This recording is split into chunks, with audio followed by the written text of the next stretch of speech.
I had felt hurt again, that I just wanted the pain to end.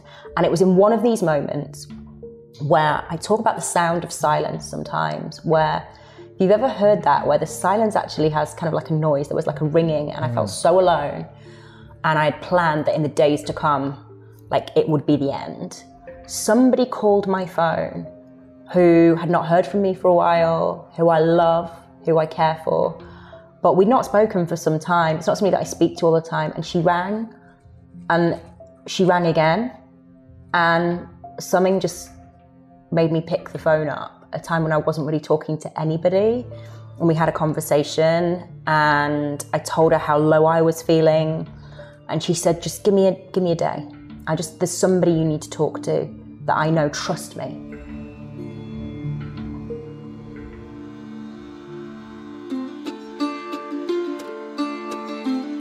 Hello, friends, and welcome to the At the End of the Tunnel podcast with yours truly, Light Watkins. This is the podcast where I really try to bring to life one of my favorite Emerson quotes: our chief want is someone who will inspire us to be what we know we could be. So, in this episode of At the End of the Tunnel, we're going to hear about the story behind an online platform called Surviving Sundays, which was started by brand consultant and mental health first aid instructor Emma Mainoo. SurvivingSundays.com is a storytelling platform where stories of self-love, hope, and survival are shared so that conversations around mental health may be normalized, and so that people living with or affected by mental health may know that they are not alone and that healing is indeed possible. So I discovered Emma's platform in 2019 in one of the Soho House magazines, and she does a lot of work with Soho House, and I started following it on Instagram, and I even featured it in my monthly online magazine called The Daily Meditator, which you should be subscribed to. And I think that what Emma is doing is so important, so relevant now more than ever, because the conversations around mental health are becoming more and more prevalent, and loneliness in adults is on the rise. Her movement has been quickly gaining traction, and her work has become a lifeline for so many people on the surface who may appear to have it all figured out. Maybe they have a great job or lots of resources or lots of money, but behind the scenes they're struggling. And maybe that's you or someone that you know. As a professional, Emma identified Sundays as being a day of the greatest loneliness because it means having to spend the next 5 days pretending to be okay. And she thought, I can't be the only one struggling like this before the work week starts. So that debilitating feeling, coupled with a devastating breakup that she experienced, helped to catapult Emma into action and to realize that the way out of the pain was to help others navigate those dreaded Sundays. But I want her to be the one to tell you more about that. So without further ado, I'm pleased to welcome Miss Emma Mainoo to the podcast. I always like to start these interviews talking about childhood. Mm-hmm. So what was your favorite toy as a child and why? My favorite toy was E.T. the extraterrestrial, who's still in a cupboard at my mum's house, actually. Really? Yeah. Wow. He has traveled the world with me. Even when I first moved to London 12 years ago, he came with me. I loved him. I was really attached to that toy. And I think it was at a time, I can't remember what year that movie came out, but I was young. And I think my parents had got divorced around that time, and it wasn't a particularly happy time. And there was just something about that toy and the movie and just seeing this alien that kind of felt quite lost, but he'd made his friend Elliot, and they had this really special bond. And I think when I look back now and think about it, obviously I didn't think about that then, but like I probably needed a friend. I was having a lot of kind of like emotions going through me that I obviously wouldn't have had the emotional language for at a young age. But yeah, he was my best friend. I used to tell him secrets. Okay. What's an example of a secret you would tell E.T., the E.T. doll? I think it was a doll, it was a teddy. I just think things like, where I might have like hidden something in the garden, or like perhaps things I was thinking, or, just feelings I had really, I guess, around like my dad not being around and stuff that was happening at home. Like he was my best friend. So if you really wanted to upset me, you would take E.T. away from me. There would be hysteria. Happen to you? Yeah. Really? That was your punishment? No. My mom knew. Give me that ET doll. No, I had some like, let's not call them friends, but there were little kids around that time who knew how much I loved ET, who used to like to pick on me. And like when their mum would come and see my mum and like we'd go off to play in my bedroom, they'd like start throwing ET around the room or like trying to take him away from me, and I'd be like hysterical. That's interesting.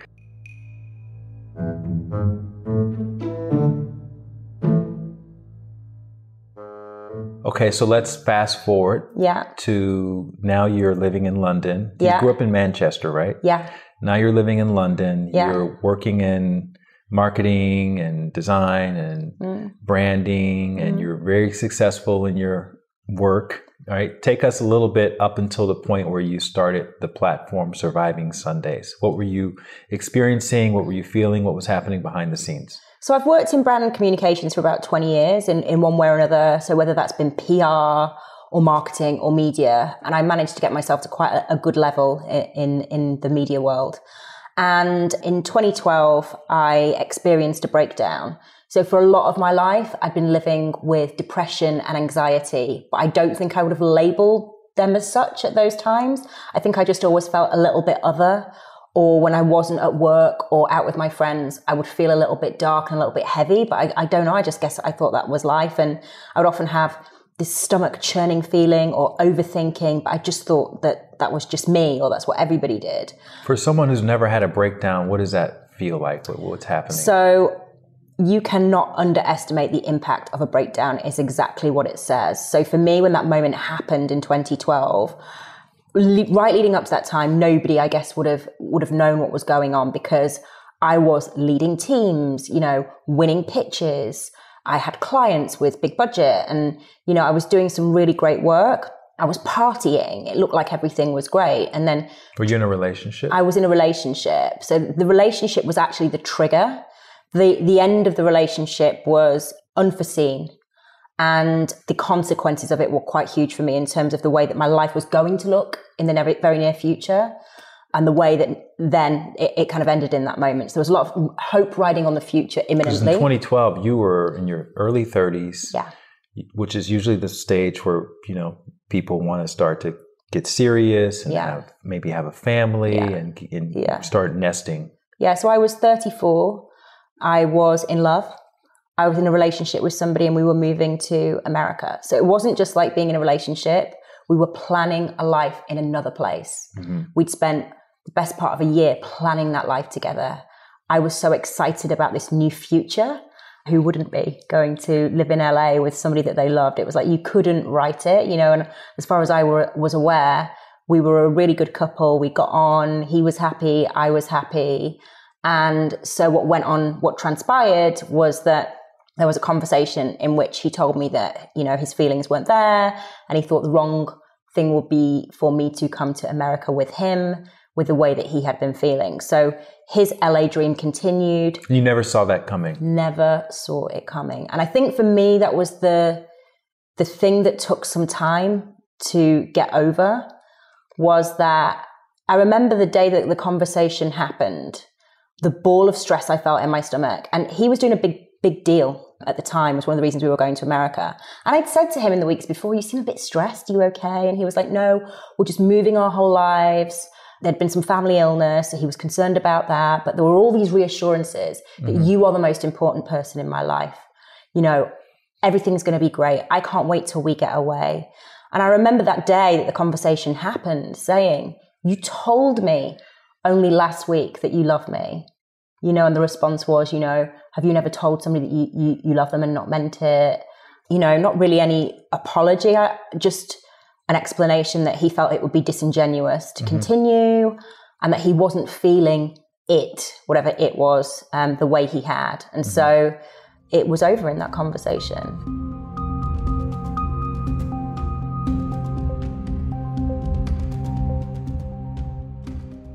Did it come out later how much earlier he had initially started thinking about? I've never seen him or spoken to him since that day. Is that right? Yeah. Huh.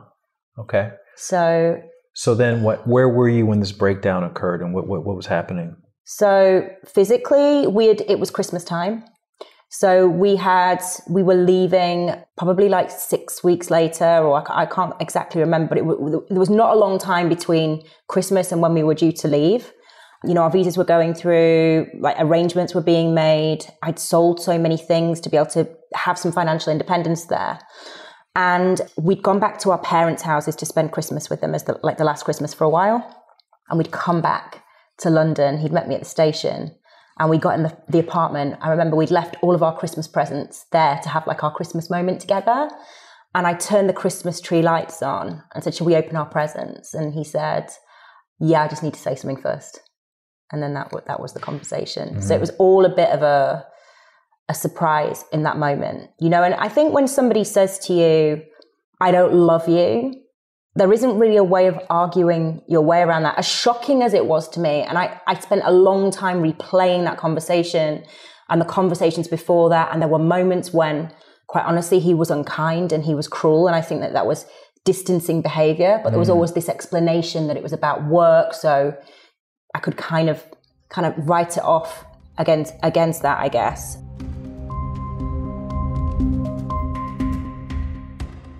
Had you been experiencing any mental health stuff before that moment? I look back at that time now, and although it's one of the most defining moments of my life, it has worked out to be because of what followed, I see that in that relationship, I know that in the relationships that were previous to that, I wasn't authentic. This was a dream to me, to find somebody. I'd had some terrible relationships, you know, and this guy was kind, he was pretty normal. It wasn't abusive. We had this big dream. And I think internally, there were so many moments when I could have taken up more space and been more of myself. And I was afraid to do that because of fear of, I guess, of revealing who I might really be or losing him or disappointing him. And there'd been many times through previous years where, as I say, I was either high or low in mood. But at that time, I was actually in a really nice space. That relationship made me happy. I felt, you know, very comfortable, very loved, very supported. Mm-hmm. So it was even more surprising when what happened. Mm-hmm. And that was the breakdown night. So it didn't happen like that. In the lead up, when you decide to obviously move, there are a lot of factors to consider. So I'd been in a job that I had left because he had said to me, like, this is a really big move. Like, why don't you just put your efforts into like thinking about that? We're going to be leaving soon. So I'd left a job. I'd given up an apartment. So I was moving in with him before we went away.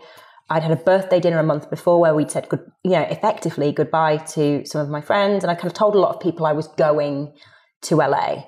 So when I walked out of the apartment that night and kind of didn't look back, it was between Christmas and New Year. So there were no hotels. A lot of friends were away. Immediately, I was faced with this challenge of who could I go to in London. I couldn't even get back home to my parents on this particular day, having just arrived a few hours earlier as well. So there was like this fight or flight response. That moment was just all about survival and just getting to a place of safety. And my uncle and the family kind of put me up for a little bit. What then happened was, as I kind of came through that immediate moment, just trying to find a place to be, within a day or so, there was a breakdown. I mean, it was completely debilitating.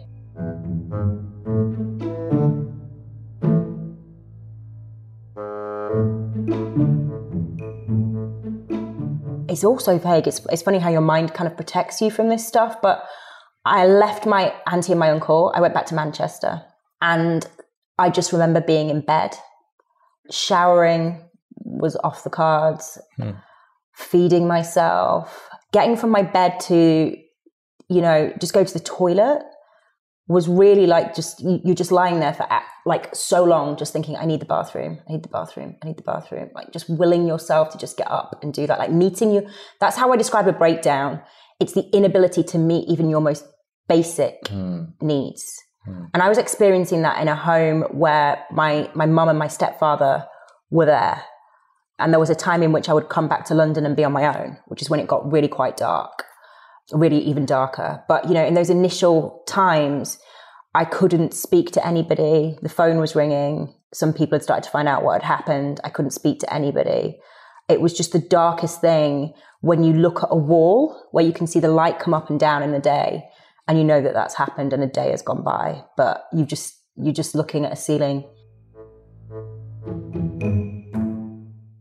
And prior to that, did you have any sort of philanthropic endeavors that you had been doing in your life, in your professional world, or outside of that? I mean, I'd worked as an event producer for years and often had produced charity events, either on behalf of clients or I'd wanted to do something. And I was like, right, okay, I would think about the charities that I thought were important, but it was by no means any more than anybody did where I come from. Had you been the beneficiary of any sort of philanthropic organizations? No. Okay.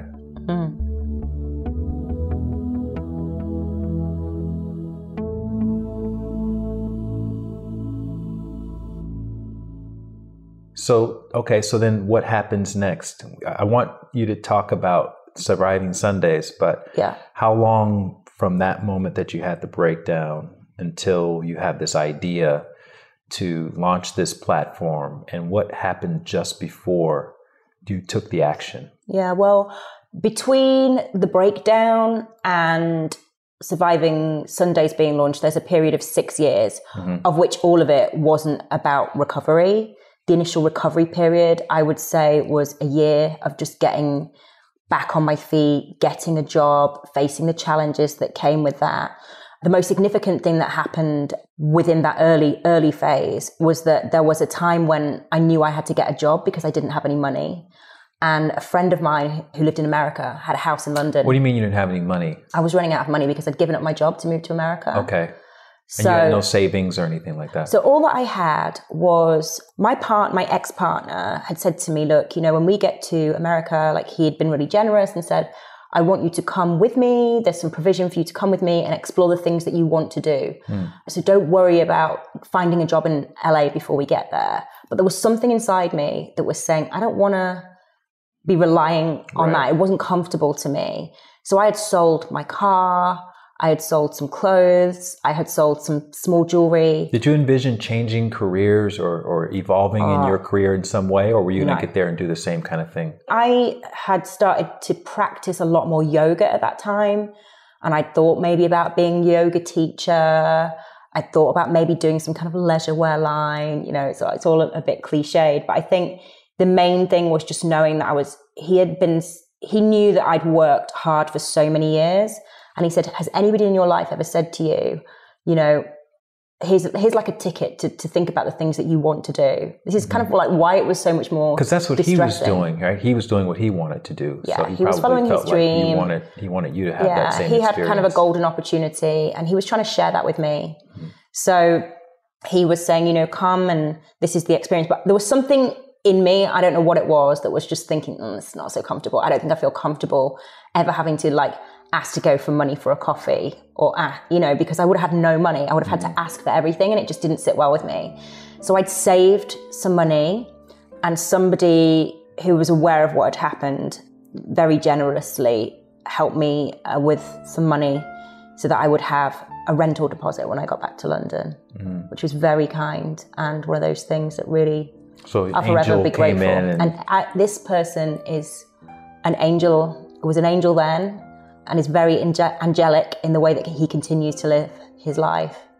And had it not been for him, I don't know. I think things would have been even more difficult when I decided to come back to London.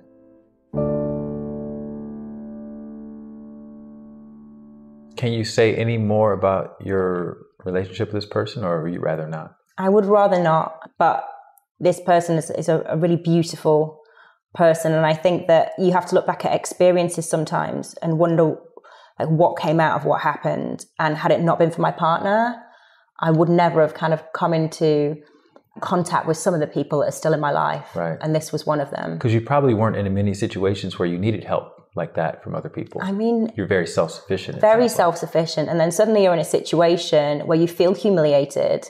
Even few months after, it had all happened, just going back into my nail salon when I made it back to London, the girl's like, haven't you gone to LA? And it's just, the humiliation is over and over again.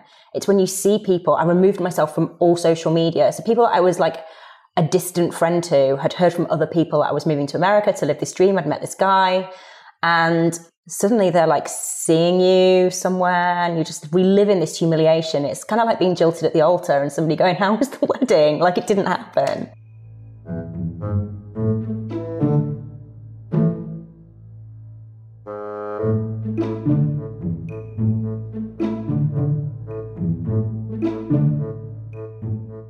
So over these next 6 years, you are rebuilding, you're I'm reestablishing yourself. And the thing that kind of led to Surviving Sunday, so there was like, you look back on your life and you see the angels, but I felt them at the time.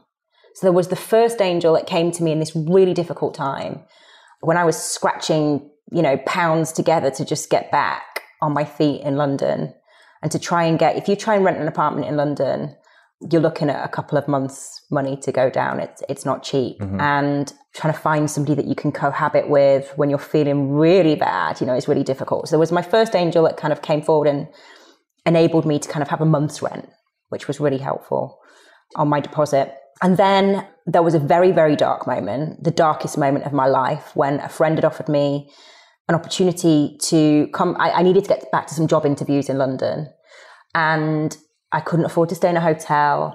And a friend gave me her house. She lived elsewhere. And she said, stay in my house. So I stayed in her house, and in this very silent space, away from any support that I'd had for the previous 4 weeks. Which was all back in Manchester. I'm putting myself out there, trying to get interviews, trying to put CVs out. It's a situation I've never been in before. One job followed another. Word of mouth had always been a thing. I'm reaching out to try and get work. Nothing's coming back to me. And I'm just in this place where I can see that my partner, like that life is gone. Not just he has gone. The love has gone. The dream has gone. I can't get back on my feet. I don't have an apartment. And there was a moment when I'm staying in my friend's house where I really thought about taking my life. And it went from the thought to the preparation of that. And so you had devised a plan and everything. I had a plan. I had, I'd thought about the means. I'd thought about when. I'd thought it through. Because, I go on now and I teach a course that touches on this, but it wasn't about wanting to die. It was just about wanting this pain to end and not being able to see a future in which I would be of any value. And just to kind of we've not really talked about it, but this wasn't about the guy and it was about a lost dream, but all of that meant so much because when I look back at my past, I saw so much pain, so much rejection, an internal belief in my very core that I was unlovable and unworthy of love. And were people reaching out to you at the time, offering to be there and help you and talk to you and listen? And you felt like I was just being a burden to them, or no one was really reaching out? Some people reached out, and it was somebody actually. So I'd come off social media, and I was quite active on social media. So some people had noticed, but a lot of people are just wrapped up in their own world, or they think you've gone.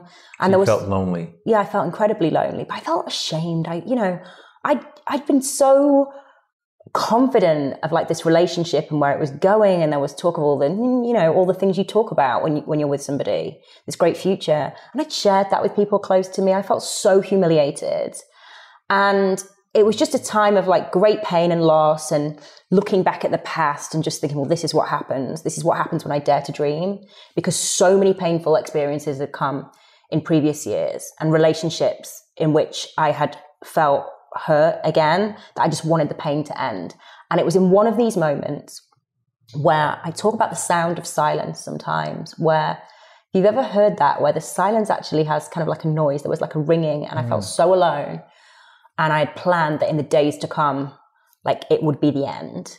Somebody called my phone who had not heard from me for a while, who I love, who I care for, but we'd not spoken for some time. It's not somebody that I speak to all the time. And she rang, and she rang again.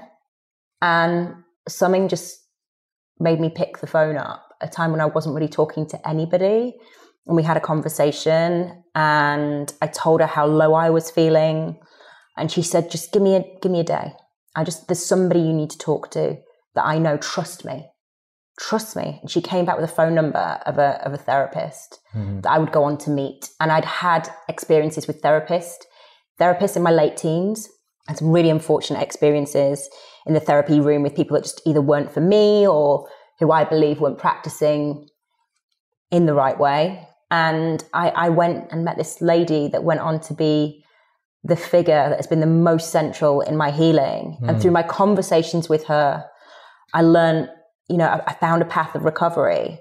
And it's through those experiences that go beyond therapy to the things you have to practice in your life, to spirituality, to... Did you have a strong sort of spiritual belief at the time?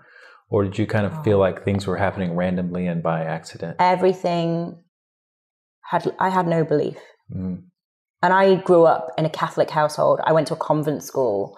And whereas for many people that's a label, when I was a young girl, I was deeply religious. I prayed a lot. I was still praying by habit. I think you just do that as a Catholic. But that had left me. I had nothing. Because as I said, when I look back, I had evidence, what I believe was evidence of how unworthy of love I was. And I was in the current moment where I'd lost this big dream. So I'd lost all belief in anything. The belief that I could ever have a happy time had left me completely. And I now see the angels. I noticed them, one or two at the time. I now see more. But through a 50-minute session, once a week, sometimes twice a week, where I could go into a space when I was in crisis and be held by somebody in that space, I was able to firstly address the crisis that I was in. But she knew. I didn't know. I just wanted to go in there and talk about my current situation. She knew we had to go back. And she waited until the time was right to do that, to look at past events that had contributed to a lot of the way that I was feeling, because that breakdown did not happen solely because of this incident. This was always going to happen. This was the trigger. So that was your sort of tunnel moment. Yeah. I don't think there's a lot of experiences I've had that I don't share on Surviving Sundays. And to me, it's quite incredible that nothing more serious happened before the age of 34 to me. It's a miracle I made it to that point.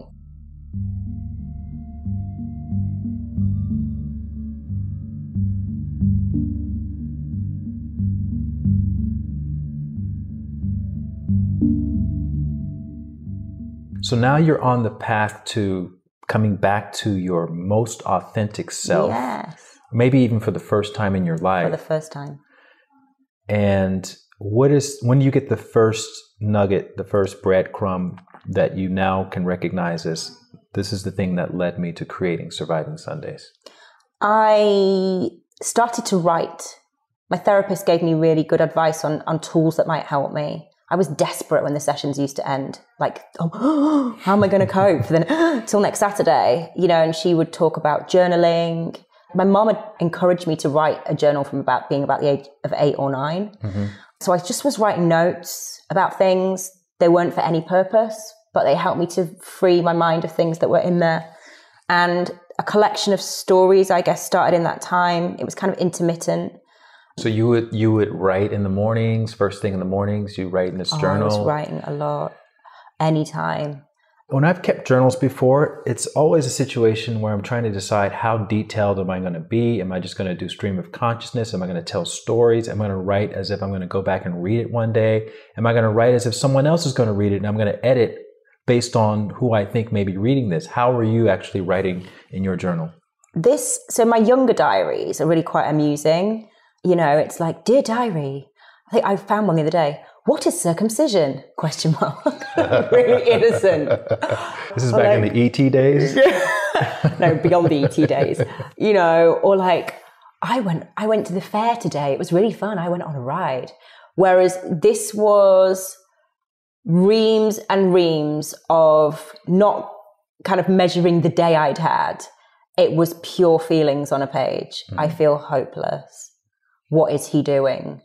Who is he with? Has he moved on? Will I ever be loved? It was pure, raw feelings that didn't really there was no narrative. So just a brain dump. You just want a heart dump. Just get it out. Just get it all out. The only person I'm having these conversations with at the moment is my therapist, and she's not available until next Saturday. So to get me from today until next Saturday, I'm just going to put this out here. Because your friends are there, but you reach a point of exhaustion with the same old story. So having a place to put it, for me, was cathartic And those stories started to be written. And the point of healing, I guess, started to come. I had one goal at the time that this all happened when I started to get into recovery mode. And that was to just try and get back, whatever that meant, to the area where I lived before I met him, and to try and see if I could make London work again, because I'd written London off. And then I would decide if life was still worth living. So I do have one technical question before we move on. In the States, the best therapists are often the most expensive, and they're cash-based a lot of the times. What was it like in the UK? Was it difficult to pay for the therapist, or was it covered by the system, or how does that work? So at this point, and this is where we have to look at fate, I guess, I had sold my car. I had sold some things. There was a small, but not infinite, amount of money to one side that was going to be my rent and my deposit for when I got back to London. My therapist was firstly in the north of England. So in the north of England now, you might be looking at £50 for an hour, where here in London, you might be starting in an equivalent practice at like 80, and it goes north of that. So I was paying that, and I was paying for it myself because this money was there, and I was staying between my parents. And you were broke at the time. I was broke. So I'm fortunate that, and I will always be honest about this, there's broke and there's broke. I had a bed to sleep in. I had parents who were feeding me. When I wasn't with them, I was with my uncle and my aunt. I had a friend in New York who'd given me her house. I had a roof over my head. I had the ability to pay for a train to get there. I was able to go to the shop and buy food. So I had resources. I wasn't on welfare. But when I look at what I had compared to a regular salary that was coming in, I wasn't yet renting a property. I didn't know how I was going to be able to do that yet in London. I knew that I had like a month's deposit. There was a real kind of panic on running out of funds, because my parents would say, come stay. They're not the kind of people that are going to be dishing out cash. Like that's just not where we were. But you realized very quickly that £80 an hour was saving your life. My literally. £50 an hour. £50 an hour was saving your life. When I was younger, I'd had therapy sessions on the NHS. So that's our National Health Service, that were paid for. And that's quite a complicated process. And I'm really mindful when I talk about that to other people now, and I'm an advocate for therapy. I was fortunate I could fund my own therapy before I then went on to get a job. And then it was one of those things that was non-negotiable. I would rather not go out for dinner and drink, or do the other things and have my therapy. But in that moment where even I had a little, it was so important to me to pay for it, because often you go to a doctor, you tell them that you're depressed, you're then waiting for a referral. You can be waiting for a long time for that. You can then go into a room with somebody that you have no chemistry with, or that you don't get along with. And what do? You go back to your doctor, you wait for a referral. And I've been in that cycle before and had therapists, one that wasn't fully trained and one that definitely just saw, I'm sorry to say it, a person of color before her with some of the things she was coming out with were not unbiased. So, being able to go to a person that's been recommended, that you can pay for, has certainly been a gift. But had I not have took the steps to be able to be financially independent in Los Angeles, I would not have been able to do that. Right. So I was fortunate. So selling the car was probably one of the best things you could have done. Yeah, it was. Even though on the surface it was like one of the worst things, because it was. And you were lost. You were there without transportation. I was there without a car. I'd sold clothes I kind of liked, but none of it mattered because I just wanted this financial independence. That small pot of money became the money that gave me the ability to have weekly therapy and to eventually get trained down, to be able to go back to have interviews, to be able to feed myself, to be able to then go and look at apartments at the area where I once lived, where it's not cheap, and to look at a house share. I had the means to do that.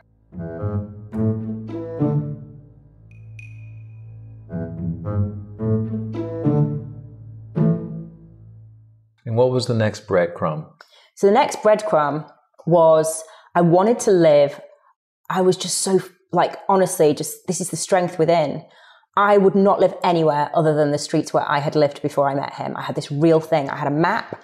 I had 4 streets. I had to get back there. That had to happen so that I could feel like I had not had too much taken away from me. But it's really expensive. And I'd been in good work beforehand and I wasn't in that situation at that moment. But there was a job on the horizon by this point. Like somebody had hooked me up with somebody and there was something coming. I'd been for the interview. They said, when something comes, we're going to give it to you. So I was like, right, I've got this little bit of money. So I was looking at all the kind of... How long were you out of work at this point? I think it was about 3 months. Okay. Which is enough to make you start having real panic about how you're going to get back on your feet and what it might look like. And am I going to have to actually just stay in Manchester where I'd not lived for a number of years? So I'm then looking at all these apartments and I'm kind of like, I know I'm not in a good space and I don't want to be living with party people despite the fact that I'm in my 30s. That's just not where I was at. And I see this advertisement and this lady had published her full details. Like she obviously wasn't aware of the way that these things work.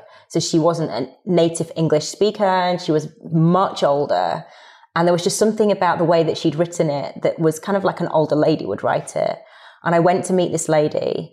And from the moment that I met her, there was just something about her that was so special. And we'd go on to live together for 2 or 3 years. And the first few months were just me in my bedroom, keeping myself very isolated. I was having night terrors at the time. So at 2 a.m. on the nose, I would be screaming.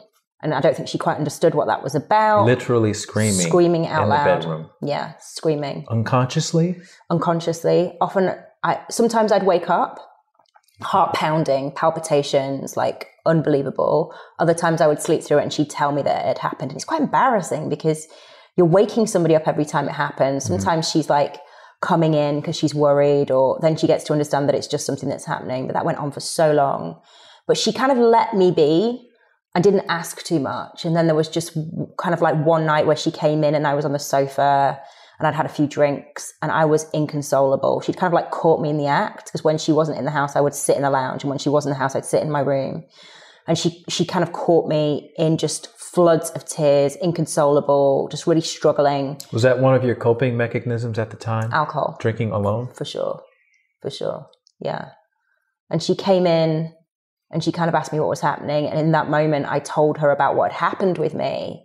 And she told me about a huge personal loss of a family member that she'd experienced. And it was like 2 people found each other who needed a little bit of a helping hand. And we are like the best of friends to this day. She's in her 70s. She's one of my idols in life. She's an angel. One of your angels. Yeah, she is. Yeah. She's amazing. Okay.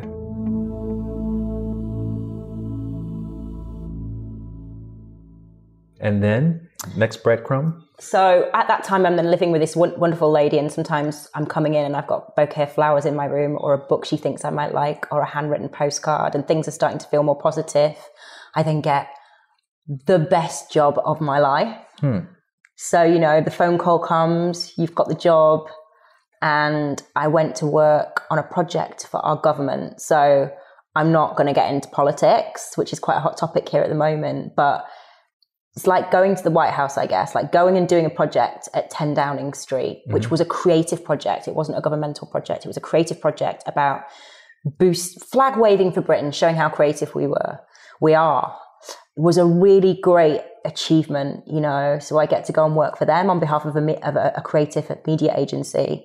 And I'm going to work there every day, most days of the week, meeting with people I'd never imagined that I could meet. And this job was, it was far bigger, I guess, than I had ever imagined that the thing that came in would be. But with that came a lot of pressure at a time where I'm having anxiety attacks and I'm having night terrors and I'm depressed. So I'm back to wearing masks again for a while. But it was an amazing thing, to be given a project like that, to be able to go in there, to feel good. And my confidence was really just starting to just build a bit, and my self-belief was starting to build. So as a woman in her 30s, you're obviously working around other people who are around your age group. I'm sure sometimes people open up about, kind of experiencing low-level anxiety and, maybe imposter syndrome and things like that. Are you feeling normal, or do you still feel like what you're experiencing is worse than what everybody else is experiencing? At that time, I knew I was in hell. I was in obviously I'm still having, even though my therapist is in Manchester, I'm Skyping with her. So I'm still clinging on week to week at this point and not really being very sociable. But I'm going into these meetings. and I'm dressed immaculately and I'm going in and, you know, they kind of partnered me with a wingman who worked for the government on this campaign, and he was brilliant and really charismatic, and we made firm friends. And, you know, I've always been quite good at being a performer. So I could kind of, to a degree, getting to the meetings was quite difficult. So I had a problem with public transport. It was really setting my anxiety attacks off at that time. Mm-hmm. But by the moment I kind of got to that building and had to do the meeting of the day, I was kind of able, I've always been quite good at kind of shifting gear, doing that meeting, giving everything that it took. There was a cost to that, because then you leave and you're kind of depleted, you're tired, your weekends become a different thing because you're putting so much into just trying to be normal. And I have the voice, of course I have the voice. I'm young, I don't work in government, I stick out, I'm not a white man in the room. I'm younger than most people that I was working with on that project. And at first I think they didn't get my capabilities, because I've come from a media agency. These people are kind of like attached to the government in some way, and you're trying to talk to them about creative ideas for a campaign that they would like to see delivered. And so you're trying to win hearts and minds while you're struggling as well. And I felt like an imposter for the first few months of that every single day. But they came on a journey with me and they saw my value. And as that started to happen, I started to feel more valued. And work for me has been one of the places that I felt most safe during all of my recovery time. It is a place where I needed tangible examples of my worth and my value. And when you're receiving praise and you're being told that you did a good job and that you did something well, for me, that was really helpful. And work was also a place where I could be, that wasn't home, where I wasn't sleeping well. I was living with this lovely lady, but I was wanting to spend more time in the office than I was at home, when I would have to go and just be alone and watch TV sometimes. So it was a real lifeline.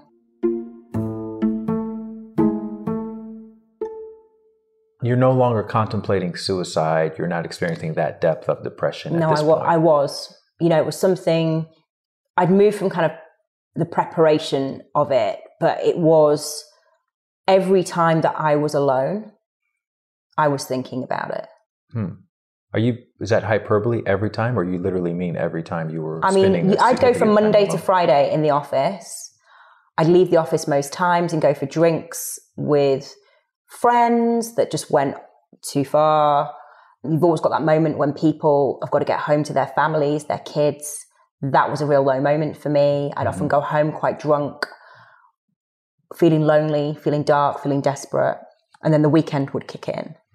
And I didn't have a lot of energy, and I didn't have a lot of plans, because I either didn't want to spend time with people, or I didn't want to go and be the third wheel with the couple friends that I had, or the fifth wheel with their kids. Some of my friends were out doing really brilliant and brave things. I didn't have the mental or physical energy for that. And so weekends home alone in bed, I often think about the fact that I don't want to be here. I was just making it through. And what was it about Sundays as opposed to Saturdays that stood out? The thing about Sundays for me was, obviously you've got the tasks of the week ahead that are looming, and you know you've got to be on your A game. And I was in a business where you're not playing, right? There's always a big client, or there's always a deadline, or there's always something. Like, I was working on this government project, which was very, very important to my agency, and I wanted to do that well.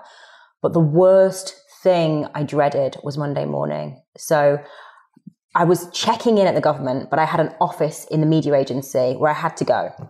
And on a Monday morning, it's a really sociable place. Everybody's so friendly. There was a tea point where people are getting their cereal and they're making their tea, and everybody's, hey, how was your weekend? The thought of that conversation, and knowing that I would lie, or that I didn't have the same plans, or that I didn't have a story that I could share, was quite a dark thing. It was something I dreaded. You would lie to make it sound like you had a very active weekend, or you would lie to make it sound like you were... I wouldn't eat. I mean... You were in a relationship. That's if I let the conversation go on long enough. I'd usually just say fine, or great, and that's or a lie chilled, for you. Absolute lie. And then I'd flip it back to you. How was your weekend? And it was worse after bank holidays or like Christmas, because they really want to get into it with you then.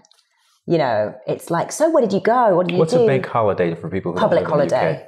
So it's like usually a long on a weekend, Monday, right? Usually on a Monday, yeah. Where everything is closed. Yeah, so, but everybody's got these big plans. They're like, they it's not just like, how was it? They then want to know, who are you with and what did you do? And because in the UK, what I've experienced, everybody is so scheduled. They have their whole next 3 months planned out to the hour. And that can be quite difficult when you're single and your friends have kids, because everything works around kids' holidays and they want you to be with them, but often they've booked like some Easter trip 6 months ago with another couple and their kids. And it's difficult to then go and join those things, or people are in relationships and they're like struggling to find time together. So a lot of things are quite diarised. That's right, yeah.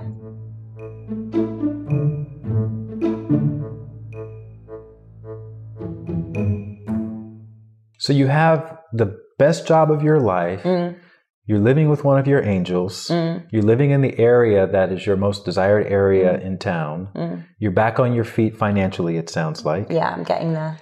Where's your happiness level on a scale of 1 to 10 at this point? About a 4 or 5. Okay. And so Sundays are a heavy day for you. Heavy day. What happens next? Take us to the Surviving Sunday inception. We get there because there was around a time where I was just surviving. I was not thriving. I was not living. I was just surviving. And I said to my therapist, I'm just laying in bed on the weekends, or I'm going out with friends that are free and just like blowing my weekend up, because I'm just getting drunk and having fun, but I'm not. And she just said to me, like, why don't you just try one weekend to just get out of the door and just do something different? And I live next to one of the most beautiful parks in the country. So it started with not even a walk in that park. I put my headphones in one day and I went for a walk around the block for 10 minutes. She said, just put 10 minutes, just listen to some tunes. You'll lift these. I was having really intrusive, obsessive thoughts at the time. And that worked. And that was bigger than, that was huge for you because you wouldn't leave the house at all. Yeah. On the weekends. Yeah. I mean, as I said, if I did, it was like I'd then be hungover on a Sunday, or I quite often would be like doing nothing. Right. Not seeing anybody, dreading even leaving my house and seeing my neighbours, because I would just be like really slovenly and like just not up for chatting or talking about the weather or anything. Because you didn't want to have to lie. I didn't want to have to lie. I just didn't want anyone to ask me anything about myself. Right. I didn't want any spotlight on me, and I didn't have energy to inquire about you either. Like I just didn't have anything to give. I felt incredibly ashamed of myself and just like just nothing. And what did you discover on this 10-minute walk? That by the time I got out, I believe it's only ever as hard as tying your laces. That's the hardest part, is just getting the motivation to do a thing. That when I got out, as I'm walking, the fresh air, it was cold, was kind of just doing something, I don't know. And that the thoughts started to slow, because then I'm looking at like the cobblestones on my street, or, I'm walking and I'm looking at a tree. And I just felt better by the time I got in the house. So then the following weekend, I picked up my yoga practice on the Saturday at a studio that I'd gone to for years before this mess had happened. I went to a yoga class on the Saturday, which was really hard to get through. But on the Sunday, I went to the park, and that walk must have lasted. It was like I went into a time zone that like there was no time, like 3 hours. I walked. Playing one of my favourite games that I still play now, actually, that day. Dogs who look like their owners. There's loads in this particular park. It's really weird. And I didn't feel alone. Just making mental note. I'm like, you look like your dog. What dog would I look like? Would I be like a poodle? And I'm just walking. And yeah, there are the moments where I'm just like, oh, I can't believe I'm here. I'm on my own. I'm in the park. Are people looking at me? Do I look weird? Do people wondering why I'm on my own? But it was, that narrative just started to fade a bit more. And then it was like, after that, I'm going to take myself out for a coffee. Then I'm going to take myself out for dinner. Then I'm going to go to the cinema on my own, because and this is revolutionary for you, going out by yourself. Massive idea that if you go out, people feel sorry for you. Because where I'm from, I don't know, maybe it is a London thing, but where I grew up, that was just a really weird thing. If you saw somebody in a restaurant on their own, you'd be like, oh, bless them. Mouthing, oh, she's on her own, or making up some stories to why they were on their own. Absolutely, yeah. Or if you went for a walk, where are you going? Why would you be going for a walk? Where to? It just wasn't. Well, just like dogs who look like their owners, we create stories behind why people are doing certain things. And I think especially as a woman, I think with men in major cities like New York, Chicago, Los Angeles, maybe even London, it's not as big of a deal to go out by yourself. But for a lot of younger women, I think they kind of have a lot more pressure to be more social and... I think there are safety aspects to reasons. The safety aspect like as you well. may not go walking alone. Like we've got a lot of messaging, and there have been things that have happened even with people that there were some incidents like 20 years ago of women that were walking in the woods or running in the woods. And there are these things here, I think, even though you're not always aware of it being that thing, like a nervousness. But for me, it was very much about, I felt like I had like some sign on my head that was like, nobody loves me. I've got no company. Right. That's Reinforce those old beliefs. And I've got to be honest, the fact was that people had probably asked me to join them that Sunday somewhere, but I was just saying no. And sometimes they weren't, and they were on with their lives. There were a lot of people who said they'd be there and they weren't. Yeah. And I was very hurt at that time about a lot of things in life, past and present. So so the walking was a great healer. And, fast forward, you got to fast forward because there was just so much happened in that time. Those small acts led to, 3 years ago, I'm taking myself to Mexico for 10 days, swimming underwater in caves, coming up into beautiful and the cenotes. Lagoons. On my own. Right. Walking down into that space with a guide I've never met on a solo tour, not even thinking about the implications of that, which in hindsight, were perhaps not as well planned as I'd thought. Yeah. But the bravery, the courage came from challenging myself to do small things at a time when I felt like I had nothing to give. And so it's that journey of growth that I really started to feel, and the bravery, and living with this lady who'd never known me, who showed me so much love. I remember thinking, people like me. I mean, that's such a sad thought. She likes me. She really likes me. That enabled me to start to meet my new self, reacquaint myself with parts of my old self that needed love, and to have these tools. And I just became somebody that people started to come and talk to about things. And I thought, well, there's something in this.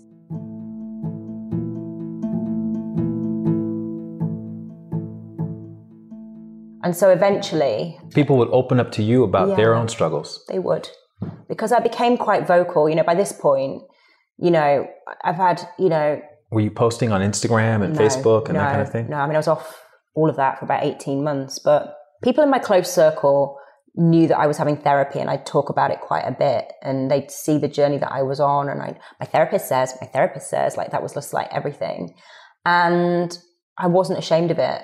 I just wasn't. And there was just this new way of life, this bravery, these boundaries that were being set, these people I was letting go of, these new behaviors.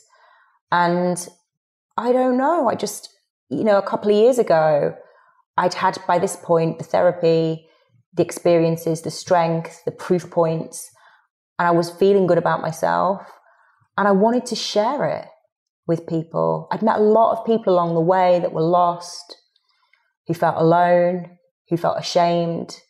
And I just wanted to, it was as simple as wanting to share my story. And if 1 to 5 people read it, I would feel like I had connected with Was there others. a particular day or experience that made it real, this idea of sharing your experience with other people? Yeah, there was a conversation. There was a conversation. Somebody who'd known me for a long time kept saying, there's a book in you, there's a book in you. And I was quite intimidated by that. And I'd sat in Mexico trying to write this book. I've been on a creative writing course trying to write this book. And my book is rooted in reality. I felt like to write a work of fiction would be disingenuous, but there were also people and things I didn't want to kind of bring into the public. So I thought, I don't think I can write a book. I didn't know how to the structure of a beginning, middle, and end. And I had a conversation with somebody that I really respect who has published some books. And he said to me, maybe your format isn't a book. Maybe it's a post. Have you seen TED Talks? Like, look at those. Maybe it's a talk. Maybe it's a poem. Like, think about different formats. And so I just started to write things as a series of stories, like a story about loneliness, a story about social media and how it made me feel, a story about saying fine when I wasn't right fine. after that conversation, you started writing these posts. Yeah. Well, not the posts. I just was writing them in like a Word document on my laptop. But you didn't really know what you were going to do with it just yet. No. And then I knew then it was really good to just have this guide. Right, okay, well, it's just some short stories. It's not about my childhood and how that led to this and one long linear thing. It's just about moments. Were you a writer at the time? Would you consider yourself to be a writer, or did you have to learn how to write I'd these written stories? a lot. I'd just been somebody that had always been able to write. And if copy came in, I could write it. I could see how it would be written. So it was one of your unique advantages. I think so. I'd written columns in my youth, like social diaries, when I was a bit of a socialite back in the PR days. So writing's not an unfamiliar thing to me. And I think a good writer loves to read. Reading has always been a bit of an escape and a salvation for me. So I think I have a nice use of language, but for me, it was also about being a bit self-deprecating and being humble and writing things like a conversation. So it would never be, the language would not be it would not be excluding anybody. I would always try and keep it light. Did you have any other platforms that you were modeling your writing after these stories that you had read and thought, this is really effective, I'm going to do something like this? It all just came from the heart. And at the same time, I was really frightened because I found social media quite an intimidating place. So my aunt, she's an editor and she's been working on a weekly magazine for years and years. And I just said to her, look, I've got these stories. Could you look at them? I think I'm going to publish a blog. Firstly, just to make sure that I've written it as I see it. But if you're a reader who wasn't in that moment, you might have questions that would need to be answered. And she had a good handle on that. She also knows me and what I've been through, and was mindful of how I might need to be protected from naming anybody or just observations I might not have come up with. So she read those stories with me and helped me edit them. And then we decided to publish them.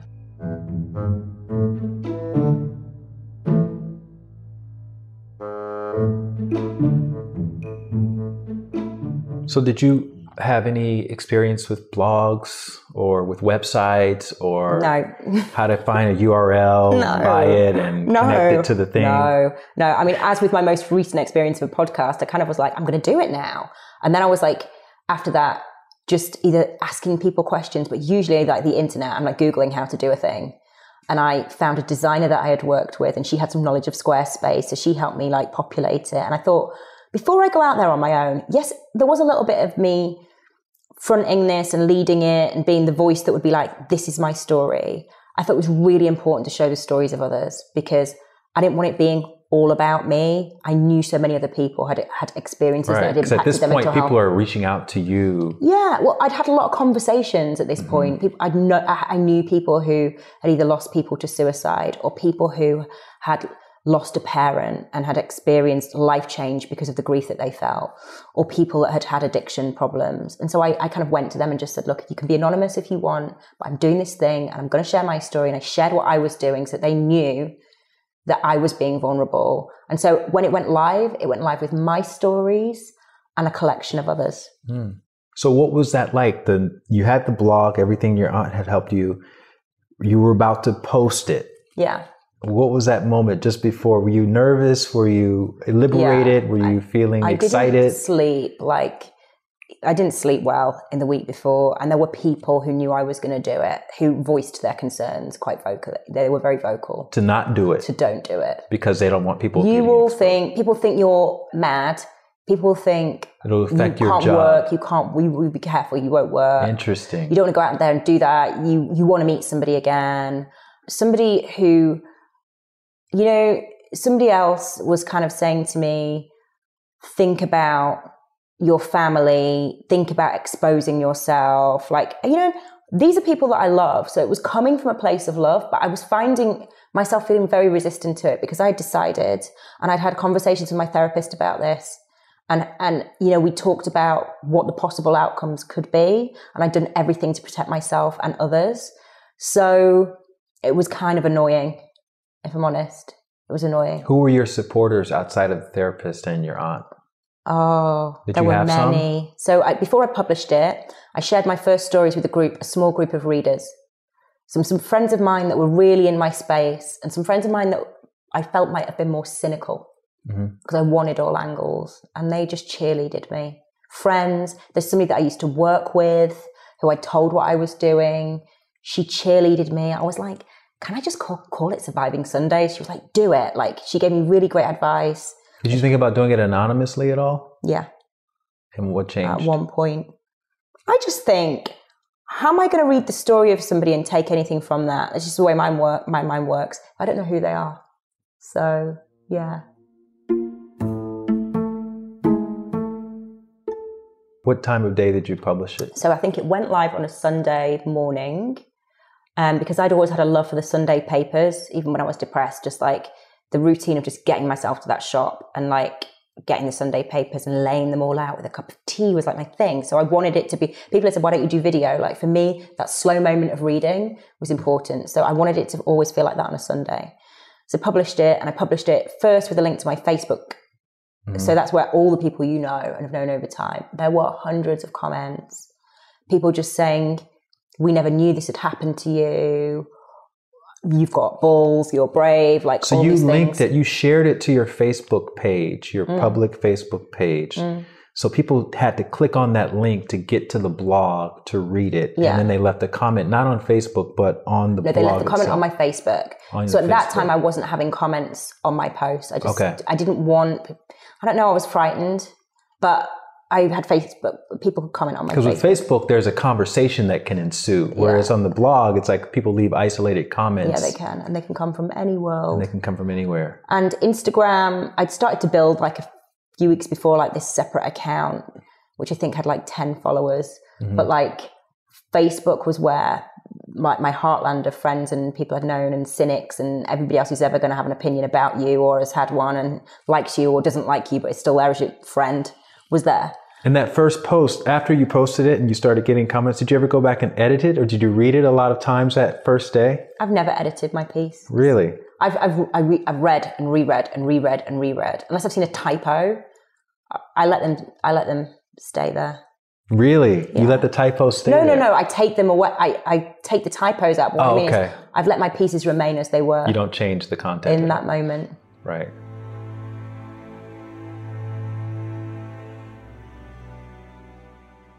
Did you read it again? I read them. I read something the other day, and it's even in 18 months, I think now, there's a change between when I launched it and now for sure. There was still a little bit of the inauthenticity, and that the way that I first presented it was, I'm Emma, I had a breakdown, here's some really awful things that happened to me, here's how I came through them, and I wanted everybody to be like, and now it's all great and like, I'm healed.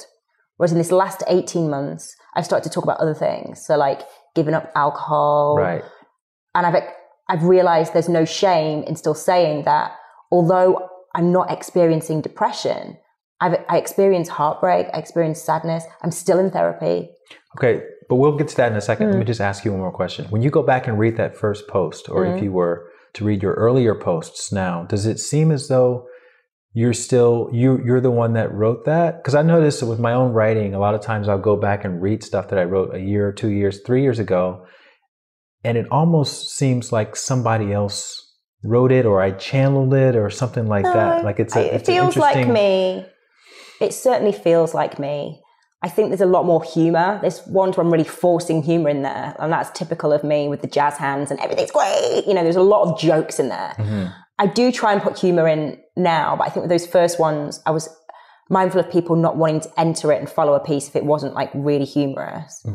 Have you developed a structure around your posts now where you keep it to a certain number of words? So when I'm asking for contributions, I ask for them between 800 and 1,000 words. And the one thing I always ask, you don't have to give me a happy ending. You know, you don't have to say that everything's fine now, because I think actually we're all going through things all of the time. But just to leave something behind for the reader that they can go and apply, whether that's the gift of, let's say, meditation, or it could be like have a conversation with a friend, like what can you offer? So make the story honest from your own experience. Other people might have their own view on that moment or experience with you, but you tell it as honestly as you believe it happened to you. And because what can you leave for the reader? You recognize the impact of being brutally honest versus not hiding. Yeah. And did you have an idea when you first launched about the structure? Am I going to do it every week? Am I going to do it every 3 days? Am I going to do just my own posts? Am I going to invite other people? Did you know all that when you launched, or you just kind of figured that out as you went? I knew the frequency, and I look back now and I don't know how I did it. So I had I was in proper job then, and I'm publishing every weekend for a year. I think there were 3 or 4 weekends I didn't publish because of summer holidays. I published something every week. And 1,000 words. I learned to do that. Not all my posts. So I would do this as a combination of my stories, your stories. And then I realized that people were reaching out to me for advice that I was not qualified to give. So I then created a network of experts that we put in what we call the Sunday surgery. So we have therapist, mindfulness teacher, yoga teacher, nutritionalist, hypnotherapist that would contribute stories. So then that kind of like gave it some credibility. But also, you know, it's like you should have a duty of care. If you want to kind of create a community of people that are going to come and look for hope and advice, you need to give that from professionals. Mm-hmm. So I was able to do that with a community. Do you find that the people who find your site, find your work now, or even back then, do they get the Surviving Sundays meaning, or is it something that usually needs to be explained to people? So if you were to click on about, it's there. I don't think people necessarily get what it's about. Like I went to do a talk somewhere recently. I think they thought it was about hangovers. Hangovers, how to overcome hangovers. And it's a great joke at the beginning. Like if you think this is the place to get through your weekend and get over a Sunday, you came to the wrong talk. Right. But I can talk to you about many Sundays where I felt pretty hungover. I don't think they get it initially. I mean, if I heard it, I'd be like, what is that? I would think it's about Sunday fear, which it is in essence, but then you're not going on to read posts about lots of Sundays. But I think it draws you in. I think, you know, it's about surviving something when you come there. Mm-hmm. And when you come to the way that I kind of limit the bio on both Surviving Sundays and on Instagram is tales of self-love and survival, because that's what it's about. And you also have this tagline that you use a lot. It's now been one of your hashtags on your posts. You are not alone. Every post since I started. Right. So tell me more about you are not alone. So what does that mean to you? So it means that when you go through an experience, when I was in my darkest moment, I was going through that alone. Even if my best friend came and sat and held my hand, even if I had a boyfriend at the time and I would have been having depression. Many people have depression and are surrounded by people that love them. You have to go through those deep, dark, horrendous moments on your own. You're at the bottom of the well. You can look up. There can be like a basket or a bucket to come and help you. You have to do this alone. But in that moment, you feel like nobody else is going through it out there. You feel ashamed. I'm the only one. And the reality is that somewhere under that same sky, somebody is having not the same experience, but very similar feelings to what you're feeling. And I think it's really important to me that we start to lift the veil and we stop shaming and we start to come forward and use our vulnerability as a vehicle to help others. What's a commonly accepted example of shaming people who are having that experience? Man up. People have it worse than you. Mm-hmm. You'll be all right. What are you crying for? You're very negative. Stop going on about it. It's awful. Mm-hmm. And in this country, I mean, I just saw some recent figures. So last year there was a big project. Snap out of it. Yeah, there was a project last year called Project 84, where statistics showed that 84 men were taking their lives each week in the UK. The numbers this year, according to the Samaritans, are 94. And I think it's 30 something for women taking their lives every week. And these are preventable deaths. And I don't know all of the circumstances, but I do know that we have a huge problem here in the UK with talking about our feelings. We look at people as like there's something, desperately wrong with them, or like they'll never be fixed if they talk about having had a poor experience of their mental health or going to therapy, and it has to stop.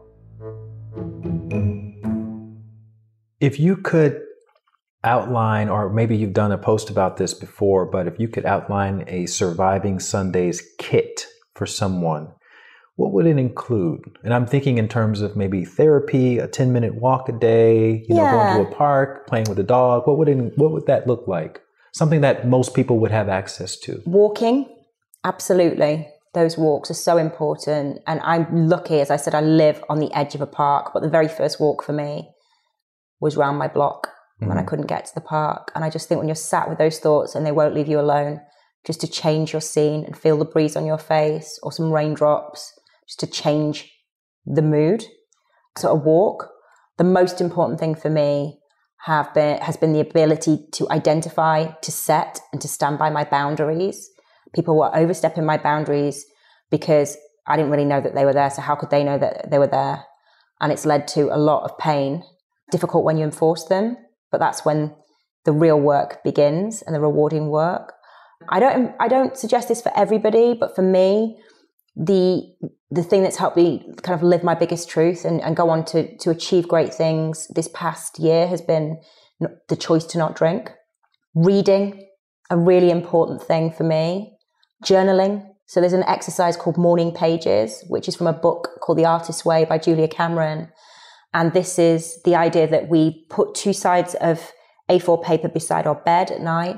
When we wake up in the morning without doing anything, we pick up that pen and just do stream of consciousness writing, letting whatever needs to come out. You put that away, you discard it, you don't sit there, you don't dwell on it. That's been a really important exercise for just clearing the mind. Music, I start every day with a song. You dance? I dance in my living room, I do. But I've got like some sound in my house that I can do from my phone. So sometimes I'm just sat in bed with that song, but I start every day with a song. And meditation.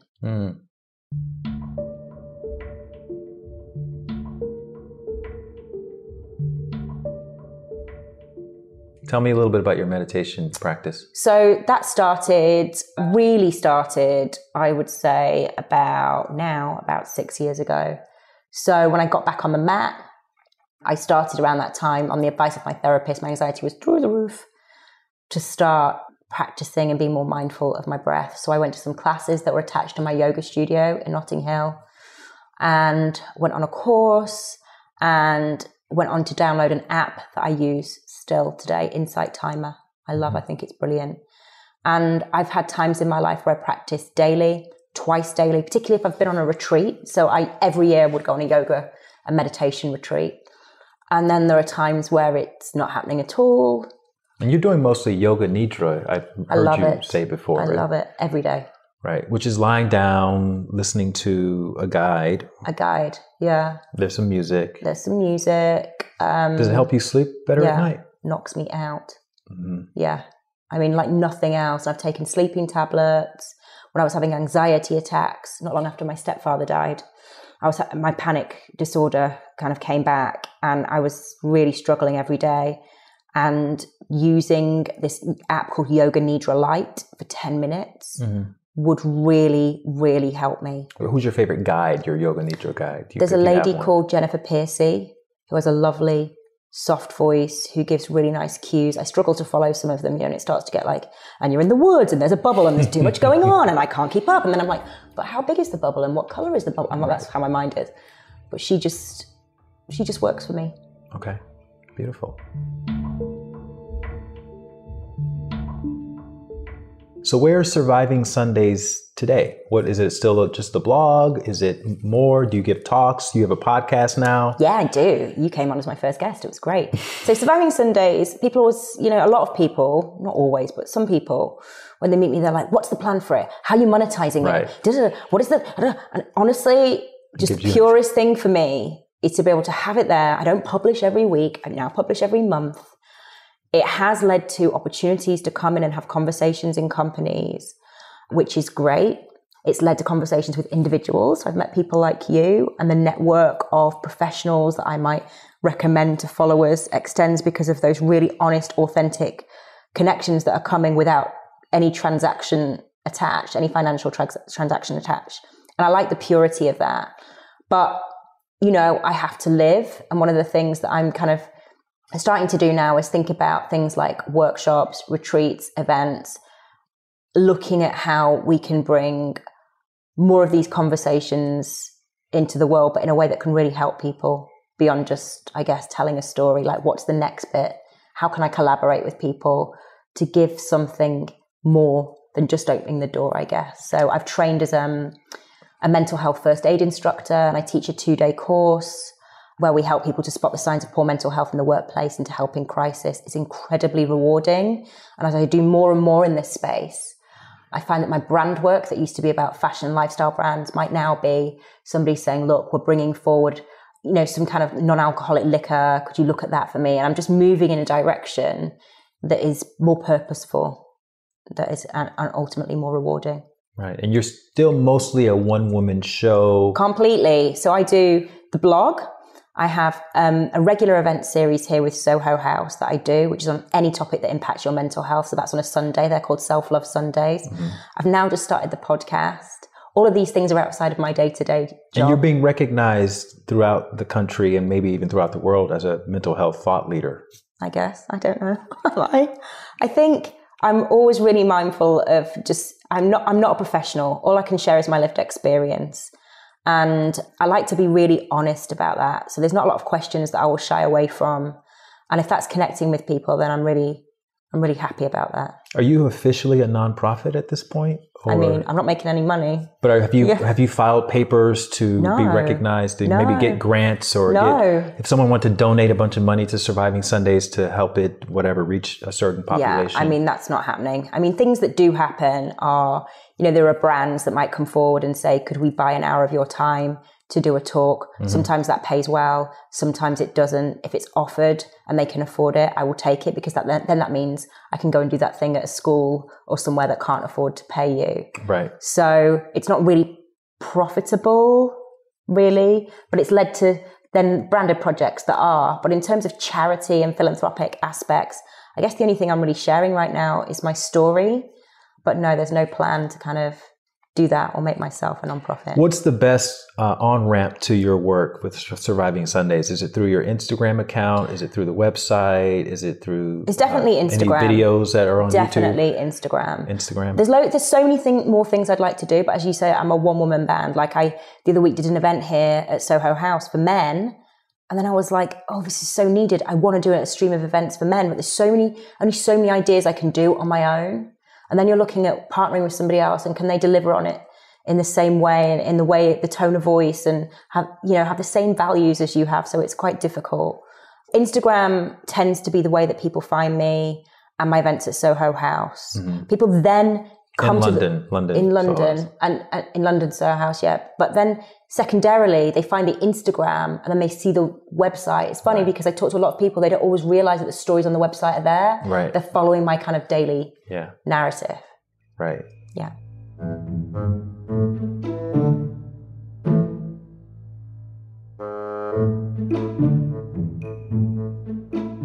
So let's say someone else is listening to this. They've been experiencing depression, anxiety, imposter syndrome, etc. They have an idea for some way to help other people. Mm-hmm. What do you recommend that they do? What advice do you have for them?